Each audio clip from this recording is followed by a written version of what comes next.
السلام علیکم دوستو، میں ہوں عریج اور آپ ہیں اس وقت میرے یوٹیوب چینل عریشہ ناولز پہ۔ تو آج ہم ریڈ کرنے جا رہے ہیں ناول جنونیت کی قسط نمبر 7۔ تو چلیے سٹارٹ کرتے ہیں۔ جنونیت قسط نمبر 7، تحریر عریج شاہ۔ کیا ہوا؟ آج میرے شہزادے کا موڈ کیوں خراب ہے؟ خداش نے کمرے میں قدم رکھا تو دادا جان نے اس کی شکل سے ہی اس کے غصے میں ہونے کا اندازہ لگا لیا تھا۔ کچھ نہیں تھا دادا جان، آج پھر یونیورسٹی پہنچتے پہنچتے بہت لیٹ ہو گیا تھا۔ دیشم اور حرم کو بہت انتظار کرنا پڑا۔ وہ ان کے پاس ہی بیٹھ کر ان کی میڈیسنز نکالنے لگا۔ تو میری جان، میں نے تمہیں منع کیا تھا کچھ دن گھر پر ہی رہ لیتی وہ۔ تم نے بیکار میں اپنے سر پر یہ کام لیا ہے۔ میرا خیال ہے کچھ دن کے لیے ان کی یونیورسٹی کالج بند کر دینی چاہیے۔ میں نہیں چاہتا کہ دشمنوں کی طرف سے کسی بھی طرح کا کوئی ایکشن ہو۔ بے شک وہ لوگ اس دشمنی کو گھر کی حدود سے باہر رکھتے ہیں، لیکن دشمن کو اپنی کمزوری سے دور رکھنا بہتر ہے۔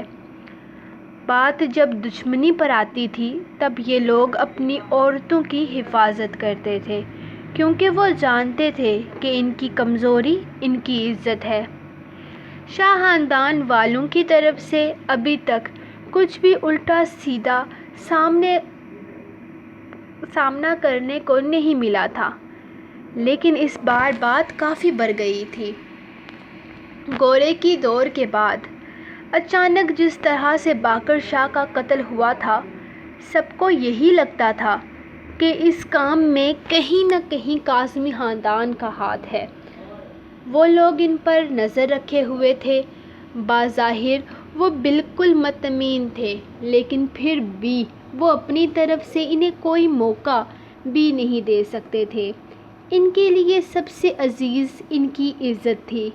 حرم کے پیپرز ہونے والے ہیں، ایسے میں وہ اس کا کالج نہیں چھڑوا سکتا تھا، اور دیشم اپنی ضد کی پکی تھی۔ وہ کبھی بھی اس کے کہنے پر یونیورسٹی جانا چھوڑنے والی نہ تھی، تو ایسے میں خود وہ ان کا ڈرائیور بنا ہوا تھا، کیونکہ گھر کی عورتوں کے معاملے میں وہ اپنے ملازم پر یقین نہیں کر سکتا تھا۔ پہلے دیشم ڈرائیور کے ساتھ آتی جاتی تھی، لیکن جب سے باقر شاہ کا قتل ہوا تھا، اس نے دیشم کو بھی اکیلے آنے جانے سے منع کر دیا تھا۔ وہ خود ہی انہیں چھوڑنے جاتا تھا اور پھر لینے بھی جاتا تھا، جس کے لیے اکثر اسے اپنے بیچ میں بہت سارے اہم ترین کاموں کو ادھورا چھوڑنا پڑتا تھا، اور کبھی کبھی کام نپٹا کر جانا پڑتا تھا۔ نہیں دادا جان، حرم کے ایگزام ہونے والے ہیں، وہ فی الحال چھٹیاں نہیں کر سکتی، اور دیشم کو تو آپ جانتے ہی ہیں نا، فضول میں ضد باندھ لے گی، اور پھر اس کی وہی ساری فضول قسم کی گفتگو شروع ہو جائے گی کہ آپ مجھے زیادہ اہمیت دے رہے ہیں۔ وہ اس کی پرانی باتوں سے کافی عاجز آیا ہوا تھا۔ وہ تو ہم تمہیں دیتے ہیں کیونکہ تم اہمیت کے قابل ہو، اور وہ لڑکی دن بدن بد لحاظ ہوتی جا رہی ہے۔ آج بھی یونیورسٹی جانے سے پہلے اس کی طبیعت کافی زیادہ خراب تھی، تو چھوٹی بہو نے اسے جانے کے لیے منع کر دیا، لیکن اس کی بد لحاظی کی کوئی انتہا ہی نہیں۔ ہماری بات مانو تو بیٹا، اب بھی موقع ہے، اپنے ہاتھوں سے اپنی زندگی کسی بڑے امتحان میں مت ڈالو۔ یہ لڑکی بہت خطرناک ہے اور ضدی بھی۔ اچانک بات کرتے ہوئے وہ بات کا رخ دوسری طرف لے گئے تھے، جس پر خداش کاظمی کے لبوں پر گہری مسکراہٹ آ گئی۔ وہ سمجھ چکا تھا کہ وہ پھر سے بات اس کی شادی پر لے آئے ہیں۔ خطروں سے کھیلنا تو میرا فیورٹ کام ہے دادا جان، اور آپ فکر نہ کریں، آپ کی ضدی پوتی کو لائن پر لانے میں مجھے زیادہ وقت نہیں لگے گا۔ آپ کو اپنے پوتے کی قابلیت پر شک نہیں ہونا چاہیے۔ وہ دل فریب انداز میں مسکراتے ہوئے بولا، ہمیں اپنے پوتے کی قابلیت پر کوئی شک نہیں ہے، لیکن خون تو وہ بھی ہمارا ہے نا، اس کی ضد پر بھی سوال نہیں اٹھایا جا سکتا۔ وہ مسکرا دیے تھے۔ دادا جان، ضد تو ہمارے خون میں ہے، اور اس لڑکی سے میرے اور بھی بہت سے حساب نکلتے ہیں۔ آپ فی الحال ان سب مسئلوں میں نہ پڑیں۔ وہ مسکرا کر انہیں مطمئن کرتا وہاں سے اٹھ کر باہر نکل آیا تھا، جبکہ دادا جان گہری سوچ میں تھے۔ ریشم کو وہ جب خداش کی بیوی کے روپ میں سوچتے تھے، نہ جانے کیوں وہ اس بات کو قبول نہیں کر پاتے تھے۔ میری جان، کالج نہیں جاؤ گی کیا؟ وہ صبح یونیورسٹی کے لیے تیار ہو کر سیدھی اس کے کمرے میں آئی تھی۔ جب اسے بیڈ پر لیٹے اپنا بڑا سا ٹیڈی ہاتھوں میں بھرے نہ جانے کون سی سوچوں میں گم دیکھا۔ میری طبیعت ٹھیک نہیں ہے۔ اس نے اپنا ہاتھ بڑی معصومیت سے اپنے ماتھے پر رکھا جو بالکل ٹھنڈا تھا۔ اچھا، تو میرے بچے کی طبیعت خراب ہے، میں بھی ذرا دیکھوں؟ ریشم نے اسی کے انداز میں اس کے سر پر ہاتھ رکھا۔ اسے بخار بالکل نہیں تھا۔ یقیناً یہاں پر اگر اس کی جگہ تائی امی یا پھر اس کی امی ہوتی تو اس کے صدقے واری جاتی اور کہتی کہ ان کی بچی بیمار ہے، فضول میں اسے کالج نہ بھیجا جائے۔ یہی تو فرق تھا ان میں۔ انہوں نے کبھی بھی پڑھائی کو اہمیت نہ دی تھی، خاص کر بیٹیوں کی پڑھائی کے سلسلے میں وہ کبھی بھی اتنی آزاد سوچ نہیں رکھ سکتی تھی۔ نہ ان کے گھر والوں نے انہیں پڑھائی کی اہمیت کا احساس دلایا تھا اور نہ خود وہ پڑھی لکھی تھی۔ ان کی نظر میں یہ بات کوئی اہمیت رکھتی ہی نہیں تھی کہ اس طرح بے فضول میں چھٹیاں کرنا ان کے بچوں کی پڑھائی کے لیے خراب ہو سکتا ہے۔ میرا بخار فیل نہیں ہوگا آپ کو؟ وہ انتہائی معصومیت سے منہ لٹکا کر بولی تو ریشم کو اس پر ٹوٹ کر پیار آیا۔ میری پیاری سی جانو، اگر آپ نہیں جاؤ گی تو آپ کی پڑھائی پر اثر پڑے گا، جو آپ کے لیے آگے جا کر مشکل ہو سکتی ہے۔ چلو اٹھو میرا بچہ، جلدی سے تیار ہو جاؤ۔ میری جان اتنی لائق ہے، مجھے یقین ہے یہ بہانہ صرف آلسی ہے، ورنہ اس طرح سے چھٹیاں کرنے کے لیے بہانہ کبھی نہیں بناتی وہ۔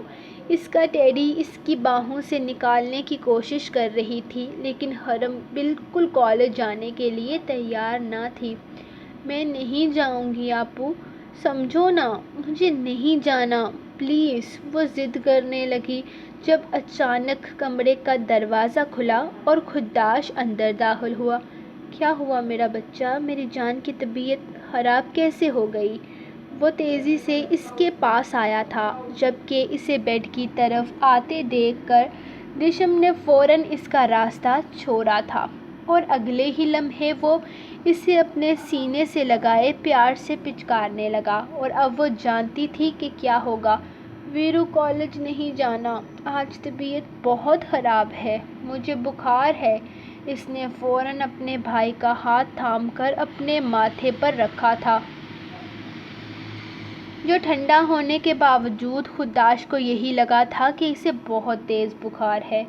ہاں، تمہیں بہت تیز بخار ہے، کوئی ضرورت نہیں ہے کہیں پر بھی جانے کی، بلکہ ایک ہفتہ چھٹی کرو، آرام کرو میری جان۔ پڑھائی کو سر پر سوار کیا ہوا ہے، جب تک طبیعت ٹھیک نہیں ہو جاتی کہیں جانے کی ضرورت نہیں ہے۔ وہ بولے جا رہا تھا جبکہ وہ پیر پٹکتی کمرے سے ہی نکل گئی۔ اب ان دونوں بہن بھائیوں کا لاڈ کبھی ختم نہیں ہونے والا تھا۔ ہاں، لیکن اس کی یونیورسٹی کی کلاس مس ہو جاتی۔ دادا جان، مجھے پلیز یونیورسٹی بھجوا دیجیے، کسی ڈرائیور کو کہہ دیں، کیونکہ آج حرم کی طبیعت کچھ ناساز ہے، وہ نہیں جا رہی۔ اس نے ان کے کمرے کے دروازے پر کھڑے ہوتے ہوئے انہیں بتایا تھا۔ دادا جان نے اسے سر سے پیر تک مکمل تیار دیکھا۔ وہ جب اس طرح سے اپنے آپ کو چھپا کر گھر سے نکلتی تھی، دادا جان کا سینہ فخر سے چوڑا ہو جاتا تھا۔ وہ بے شک باغی تھی، بے شک بد لحاظ تھی، لیکن اپنی حدود وہ جانتی تھی۔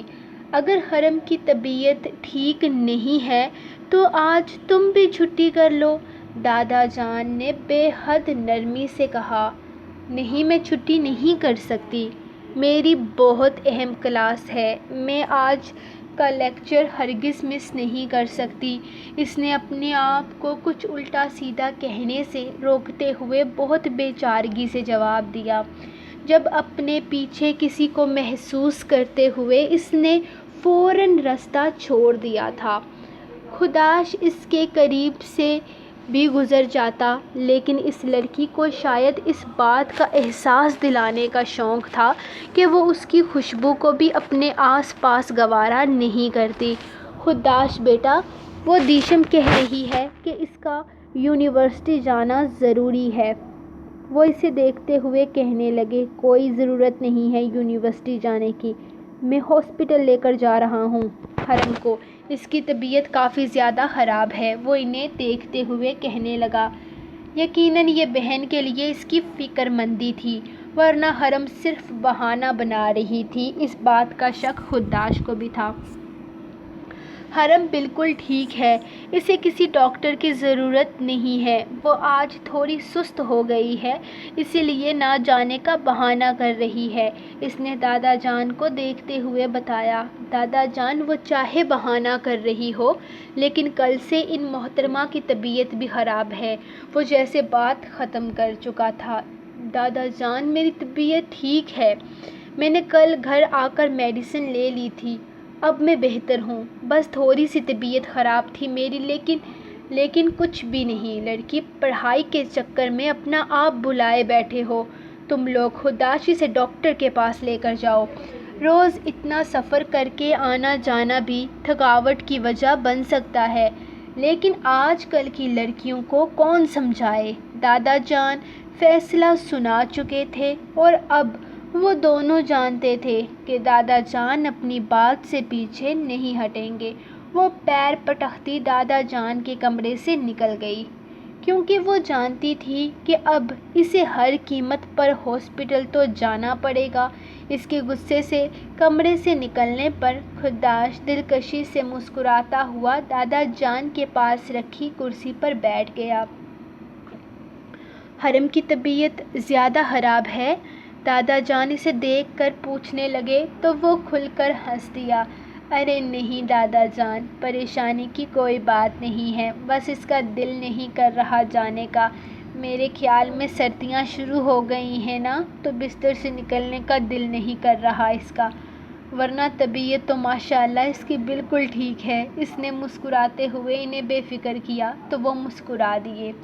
ان کی پوتی اب کالج لیول میں آ چکی تھی، لیکن اس کی نرسری کلاس والے بہانے انہیں بہت پسند تھے۔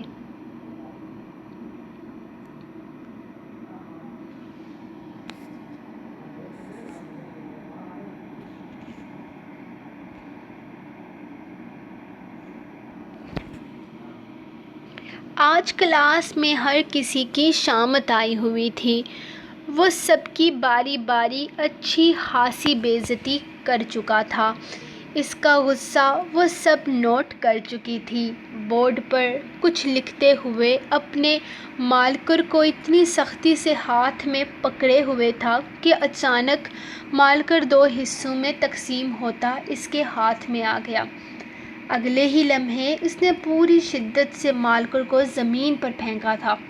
وہاں موجود سب اسٹوڈنٹس گھبرائی ہوئی تھیں، انہیں سمجھ نہیں آ رہا تھا کہ آج ان کا ٹیچر اتنے غصے میں کیوں ہے۔ یہ الگ بات تھی کہ کچھ چنچل شوق لڑکیاں اسے اینگری ینگ مین کا خطاب دے چکی تھیں اور اس کے غصے سے لال پیلے ہوتے روپ کو کافی انجوائے بھی کر رہی تھیں۔ لیکن ان کی شرارتی نگاہوں کو بریک تب لگی جب اس نے اچانک کہا کہ وہ آج پچھلے پڑھائے گئے ہفتے میں سب لیکچر کا ٹیسٹ لے گا۔ اچانک ایسے ٹیسٹ کا شاید کسی نے سوچ رکھا تھا، اسی لیے سب کے چہرے پر جو پریشانی آئی وہ فطرتی تھی، لیکن وہ رکا نہیں۔ جانے کس چیز کی سزا تھی جو وہ آج ان سب کو دینے پر تلا ہوا تھا۔ آپ کی سہیلی کہاں ہے مس میشا انور؟ یہ وہ لائن تھی جو آج اس کلاس کا پیریڈ لیتے ہوئے اس نے پہلی دفعہ اردو میں بولی تھی۔ میشا تو پہلے سمجھ ہی نہیں پائی کہ اس نے بولا کیا ہے۔ اتنی صاف اور کلیئر اردو میں وہ حرم کا ہی پوچھ رہا تھا۔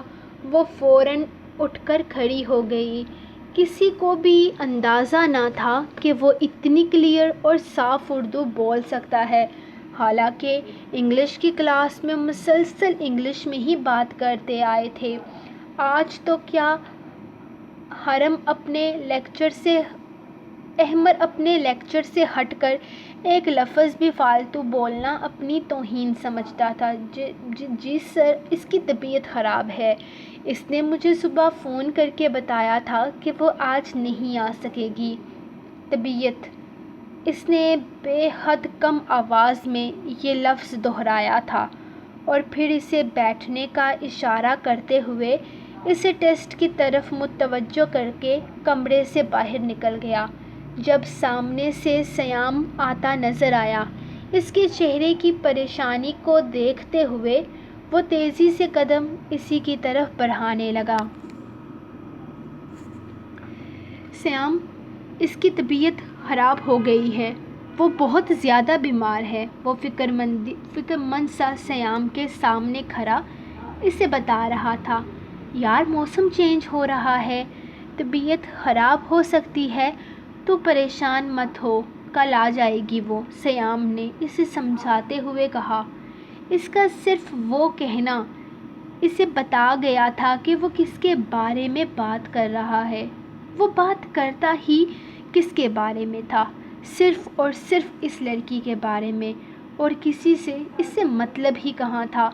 مجھے لگتا ہے اس کی طبیعت زیادہ خراب ہے، مجھے دیکھنا چاہیے نا اس کو سیام، مجھے اس سے ملنے جانا چاہیے۔ وہ اسے دیکھتے ہوئے بولا۔ یہ شام، یار تیرا دماغ تو خراب نہیں ہو گیا؟ وہ صرف ایک اسٹوڈنٹ ہے اور تو اس کا ٹیچر ہے، تو اس سے ملنے نہیں جا سکتا؟ اس کے گھر والے ہزار طرح کے سوال کریں گے تو کیا جواب دے گا؟ آج تھوڑا صبر حوصلے سے کام لے، وہ آ جائے گی صبح، وہ اسے سمجھا رہا تھا، جبکہ اس نے فوراً نفی میں سر ہلا دیا تھا۔ مطلب وہ صبر اور حوصلے سے کام نہیں لے سکتا تھا، اسے کسی بھی طریقے سے حرم سے ملنا تھا۔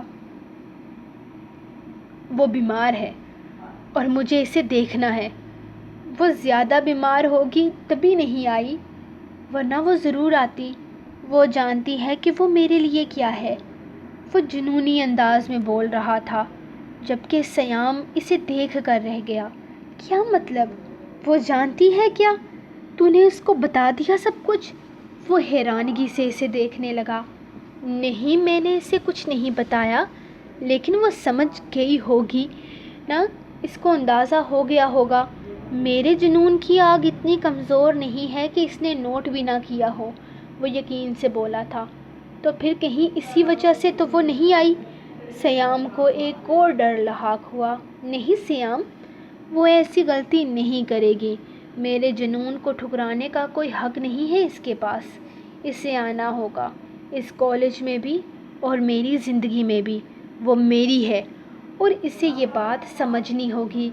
سیام، یہ شام، اس معاملے میں تجھے تھوڑا پرسکون ہو کر سوچنا ہوگا، اس معاملے میں تھوڑا نرمی سے کام لینا ہوگا۔ وہ ایک عام سی چیز نہیں ہے، اس کی فیملی ہے، گھر بار ہے، اور یہ شام احمد چھین لے گا اسے پوری دنیا سے، اس کی ذات سے۔ وہ صرف میری ہے سیام، صرف یہ شام احمد کی۔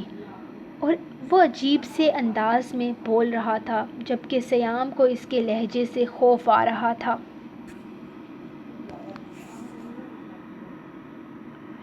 رات 2 بجے کا وقت تھا۔ دور دور تک کتوں کے بھونکنے کی آوازیں آ رہی تھی۔ اسے اندھیرے میں کوئی شاید اپنے سامنے کھڑے شخص کو بھی پہچان پاتا۔ نہ کوئی سایہ، نہ کوئی روشنی۔ آج تو چاند بھی آسمانوں سے غائب تھا۔ ہر طرف غضبناک خاموشی چھائی ہوئی تھی۔ وہ تیز تیز قدم اٹھاتا اس حویلی کی طرف جا رہا تھا۔ اس جگہ پر شاید یہ حویلی وہ واحد چیز تھی جو باہر لگی لائٹ سے روشنی بکھیر رہی تھی، ورنہ اس سے چند فٹ کے فاصلے پر سوائے اندھیرے کے اور کچھ بھی نہ تھا۔ اس نے سامنے حویلی کے دروازے پر بیٹھے واچ مین کو دیکھا اور پھر تیز تیز قدم اٹھاتا اس کے قریب سے گزر گیا۔ تھوڑی ہی دیر میں وہ وہیں بے ہوش پڑا تھا۔ وہ ایک نظر اسے دیکھتا، اپنے چہرے کو ٹھیک سے کور کرتا حویلی کے اندر داخل ہوا۔ بڑا سا لکڑی کا دروازہ اندر سے بند تھا، لیکن اسے اس طرف جانا بھی نہیں تھا۔ اس نے نگاہ تیسرے فلور کی طرف اٹھائی تھی۔ بے شک حویلی کے اندر کے سارے کمروں کی لائٹس آف تھی، لیکن وہ واحد کمرہ جس کی لائٹ آن تھی، اس کی پرنسس کو اندھیرے میں نیند نہیں آتی تھی۔ وہ ڈرتی تھی، سہم جایا کرتی تھی۔ اس نے بڑی ہی مہارت سے اوپر چڑھنے کے لیے ایک راستہ تلاش کیا۔ رات کے اندھیرے میں وہ اس بڑے سے درخت پر چڑھتے ہوئے سامنے بالکنی میں کودا تھا۔ اس نے خاص دھیان رکھا تھا کہ اس کی آواز کسی کو نہ آئے۔ پھر ایک چھوٹا سا جمپ اسے اوپر فلور کی گرل کو پکڑنے میں مدد کر گیا اور تھوڑی ہی دیر میں وہ اپنی پرنسس کے کمرے میں تھا۔ وہ آہستہ آہستہ چلتا اس کے پاس آ گیا۔ اس کے ہاتھ میں ایک بڑا سا ٹیڈی بیئر تھا جس کو اس نے بہت شدت سے خود میں قید کر رکھا تھا۔ اس کے اندر آگ سی لگ گئی اور اس احساس کو کم کرنے کے لیے اگلے ہی لمحے اس کے ہاتھ سے وہ ٹیڈی بیئر چھین لیا تھا، یہ سوچے بنا کہ اس سے وہ جاگ بھی سکتی ہے۔ اس نے عجیب سے انداز میں اس ٹیڈی کو دیکھا اور پھر اس کی گردن کو پکڑ کر اس نے اپنی جیب سے کچھ نکالا۔ اپنا کام کر کے وہ پرسکون ہوا اور پھر اسے ایک طرف پھینکتے ہوئے ایک گھٹنا بیڈ پر رکھتے وہ اس کی طرف جھکا تھا۔ وہ اسے بہت قریب سے دیکھ رہا تھا، شاید اتنا قریب وہ پہلی بار آیا تھا۔ تبھی تو اس کی آنکھوں کی پیاس بجھ ہی نہیں رہی تھی۔ نہ جانے کس احساس کے تحت اس کی آنکھ کھل گئی۔ اپنے پہ جھکے اس آدمی کو دیکھ کر حرم چیخی اور پھر اس کی چیخوں کا سلسلہ نہ رکا۔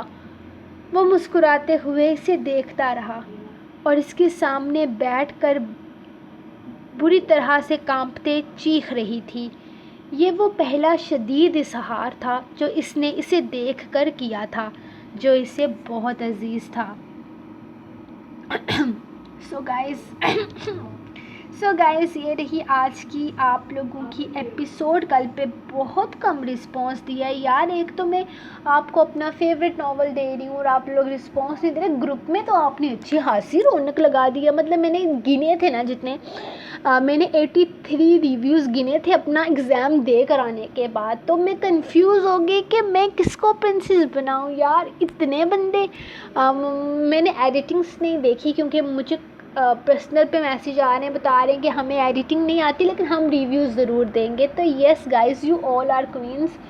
مجھے سمجھ میں ہی نہیں آ رہا میں کس کو فرسٹ پوزیشن دوں، کس کو سیکنڈ دوں۔ ابھی 83 بندے جو کہ میں نے مطلب یونیورسٹی سے آنے کے بعد میں نے گنے تھے 83 بندے، تو مجھے سمجھ ہی نہیں آ رہی کہ میں اتنے سارے اسکرین شاٹ کیسے لے کر لگاؤں۔ تو ابھی میں ڈیسائیڈ کر رہی ہوں کہ ہو از دا ونر ون، تو میرے لیے تھوڑا ڈیفیکلٹ ہے۔ اور آج میرا ٹیسٹ بہت اچھا ہوا۔ کل میرا انگلش کا ٹیسٹ ہے اور یقین کرو صبح سے انگلش میں نے بول کے مطلب بہت بری کنڈیشن ہے میری۔ تو آپ لوگوں نے میرے لیے دعا کرنی ہے کہ کل جو میرا پیپر ہے وہ اچھا ہو جائے، تو پھر سمجھو آپ کی رائٹر بہت لائق فائق بچی ہے، کیونکہ صرف انگلش میں ہی میری زبان اٹکتی ہے۔ تو آپ لوگوں نے یہ دعا کرنی ہے میرے لیے، اور باقی تھینک یو سو مچ یار، آپ لوگوں نے گروپ میں اتنی رونق لگائی، اتنا مزہ آیا سب کے۔ میں اتنی اسٹریسڈ میں تھی نا جب میں واپس آئی یونیورسٹی سے، لیکن آپ لوگوں کے وہ دیکھ کے پر کے ہنس کے میری بری حالت ہو گئی تھی۔ تو تھینک یو سو مچ۔ اگر میں آپ لوگوں کے لیے لکھتی ہوں تو آپ بھی اس کے بدلے میں جو رسپانس دیتے ہو، فنی پوسٹیں کرتے ہو، تو یار تھینک یو سو مچ، بہت مزہ آتا ہے۔ آپ لوگ کی جو ریویوز ہوتے ہیں نا، یہ پڑھ کے ایسا لگتا ہے جیسے محنت وصول ہو گئی۔ اور باقی جنونیت ناول فیس بک پہ آئے گا، انشاءاللہ ضرور آئے گا۔ میں یوٹیوب پہ ناول پہلے اس لیے دے رہی ہوں کیونکہ اس سے میرے پاس کاپی رائٹس آ جاتے ہیں ناول کے، تو یہ ہے کہ یہاں پہ ناول ختم ہوگا پھر میں اس کو فیس بک پہ دے دوں گی۔ اس سے نا ایک لوگوں کو پتہ چل جاتا ہے کہ یہ والا جو ناول ہے یہ اس بندے کا ہے، لیکن مطلب جب ٹائم گزر جاتا ہے، لیکن جب ہم پیج پہ پوسٹ کرتے ہیں نا تو بہت سارے لوگ اسی ٹائم پہ ناول سٹارٹ نہیں کرتے ہیں، یعنی کہ آہستہ آہستہ وہ ناول سٹارٹ کرتے ہیں۔ تو آگے پیچھے ہر گروپ میں الگ الگ نام سے، ابھی جان عشقم ناول میرا مجھے 2 بندوں نے وہ سینڈ کیا، انداز عشق نام سے کسی گروپ میں پوسٹ ہو رہا ہے، تو میں نے اس ایڈمن سے بات کی، میں نے کہا بھائی یہ جو ناول انداز عشق ہے یہ ناول جان عشقم ہے جو کہ میرا ہے، میرے پیج پہ، میرے یوٹیوب چینل پہ آپ دیکھ سکتے ہیں، میرے پاس اس کے کاپی رائٹس ہیں۔ پھر اس بندے نے جا کر ڈیلیٹ کیا، اور یہ ہوتا ہے کہ فوراً سے میں اس کو فیس بک پہ پوسٹ نہیں کر رہی، تو جنونیت ناول آئے گا انشاءاللہ، لیکن ابھی نہیں آئے گا، ابھی اس کو ٹائم لگے گا، کیونکہ جان عشقم کے بعد عشق سیزن 2 آئے گا فیس بک پہ، اس کے بعد یہ آئے گا میرے خیال میں نیکسٹ ایئر میں یہ ناول آپ کو ملے گا۔ تو بس آپ لوگ دعاؤں میں یاد رکھیں، انشاءاللہ آپ کو ایسے ہی روز ایپیسوڈ ملتی رہے گی آپ لوگ اور میں کیا بات کروں، باتیں بعد میں کروں گی، کل میرا انگلش کا ٹیسٹ ہے تو ایک بار میں ریویژن کروں گی سونے سے پہلے۔ تو آج کی ایپیسوڈ میں نے جلدی ریکارڈ کر لی یار، نہیں یار 11-16 ہو گیا، کوئی جلدی نہیں ریکارڈ کی۔ تو انشاءاللہ یار ملوں گی میں آپ کو نیکسٹ ایپیسوڈ میں کل، تب تک کے لیے بھی رائٹر کو دیں اجازت، دعاؤں میں یاد رکھیں اور ریویو دیتے رہیں، پیار محبت بانٹتے رہیں۔ سب سے مزے کے جو آج ریویو مجھے لگے ہیں ہمیشہ کی طرح میری فائزہ راجپوت، انونسنٹ، مجھے الپا پلپا بھول جاتا ہے، تو اس کے بعد کوئین سدرا، نہیں اس نے دیا ہی نہیں ہے میرے خیال میں ریویو، میں نے آپ کی پوسٹ نہیں دیکھی سدرا، سچی بتاؤں گی، میں نے آپ کے لنک شیئر کی تھی، آپ نے وہ والی پوسٹ دیکھی تھی، لیکن جنونیت کا ریویو کتنے ہے میں نے نہیں ملیا۔ اوکے جی، اس کے علاوہ جو خاص بندے ان کے میں ضرور نام لوں گی۔ عمل کا ریویو نہیں تھا، انہوں نے بھی صرف ایڈٹ کی تھی، ریویو دو بہن ریویو۔ اس کے بعد ہیرا خان، تھینک یو سو مچ۔ ہیرا کے بعد جانے جانا، اور کون تھا یار مجھے، ہاں آرزو خان، علیزہ قریشی،